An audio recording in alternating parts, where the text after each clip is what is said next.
और उनका आशीर्वाद पाने के लिए जिस श्राद्ध और तर्पण का विधान है उसे पितृपक्ष के दौरान करने से पहले ये ज़रूरी नियम जान लें। हिंदू धर्म में भाद्रपद मास की पूर्णिमा से लेकर अश्विनी मास की अमावस्या तक पितरों की पूजा और तर्पण से जुड़ा पितृपक्ष होता है। पितृ ऋण से मुक्ति पाने के लिए इन 16 दिनों तक पितरों को श्रद्धा का तर्पण यानी जल देना चाहिए।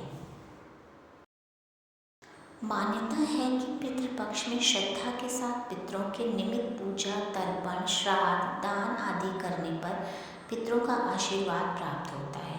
शास्त्रों में पितरों की मुक्ति और उनका आशीर्वाद पाने के लिए पितृपक्ष के दौरान श्राद्ध से जुड़े कुछ ज़रूरी नियम बताए गए हैं।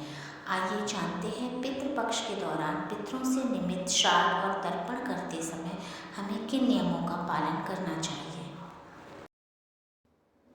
अक्सर लोगों के मन में ये सवाल उठता है कि आखिर तर्पण व श्राद्ध के लिए कौन सा समय या तिथि श्रेष्ठ है। शास्त्रों के अनुसार कुतुब बेला में जो तिथि होती है उसी तिथि का श्राद्ध होता है। कुतुब बेला दिन के प्रातः काल 11:36 से लेकर के 12:24 बजे तक के समय को कहते हैं। इस समय का श्राद्ध श्रेष्ठ होता है। शास्त्रों के अनुसार पितरों के लिए श्राद्ध या तर्पण करने का पहला अधिकार बड़े पुत्र का होता है, जिसके ना होने पर उनका छोटा बेटा या बेटी या फिर बेटी दामाद या फिर नाती भी उनके लिए श्राद्ध कर सकते हैं। यदि किसी का कोई पुत्र ना हो तो उसकी अविवाहित बेटी भी अपने माता पिता का श्राद्ध कर सकती है। यदि किसी व्यक्ति का पुत्र न हो तो उसकी बहू भी अपने सास ससुर या अपने पति के लिए श्राद्ध कर सकती है। पितरों के श्राद्ध के लिए पूर्वाह्न की बजाय अपराह्न का समय श्रेष्ठ माना गया है, जबकि पितरों का श्राद्ध तर्पण भूलकर भी शाम या रात के समय नहीं करना चाहिए। शास्त्रों के अनुसार पितरों के लिए कभी भी श्राद्ध दूसरों की भूमि पर नहीं करना चाहिए।